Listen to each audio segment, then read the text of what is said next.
เจ้าคือบ่หัดขับรถแหน่อย่าเกี่ยวครับหัดขับรถมอไซค์เนี่ยบ่ข่อยบ่หัดดอกอ๋อคันว่าไม่ข่อยมันยากดิอย่าเกี่ยวบ่ยากข่อยบ่หัดมันแมนบ่แม่นข่อยบ่อยากหัดเจ้าก็หัดขับเบิ่งแหน่คันว่าไม่ข่อยมันยากดิบ่ยากบ่เจ้าบ่ยากข่อยบ่อยากขับติรถไถก็คือกันดิอย่าเกี่ยวข่อยอยากให้เจ้าหัดขับแหมข่อยบ่ขับไปจังว่ายามบ่มีข่อยนี่มันยากดิอย่าเกี่ยวบ่ยากคันบ่มีข่อยนี่มันยากดิอย่าเกี่ยวบ่ข่อยบ่ขับจังได๋ข่อยก็บ่ขับยากก็ได้เจ้าก็คือบ่หัดตัดหญ้าตัดหยังแหน่คือตัดหญ้าก็มีก็เฮ็ดบ่เป็น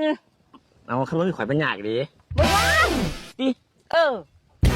ข่อยว่าเจ้าหัดขับรถแหน่นี่ข่อยบ่หัดกันยังวะคันบ่มีข่อยมันยาก ข่อยบ่หัดจังได๋ข่อยบ่หัดถ้าบ่มีข่อยมันสิยากกันนะบ่ยากจักเม็ดเจ้าบ่ต้องเป็นห่วงข่อยเบิดคนสิบอกเจ้าหลายๆแก้วข่อยเบิดคนสิบอกเจ้าแล้วล่ะข่อยเบิดเด้อสิบอกเจ้าแล้วล่ะบอกแล้วก็ทำเก่าก็แล้วแต่เจ้าเด้อเป็นเด้อข่อยว่าแล้วมันสิยากมั้ยมันสิยากมั้ยมันบ่ยากดอกข่อยเอาผัวใหม่ซะแล้วก็แล้ว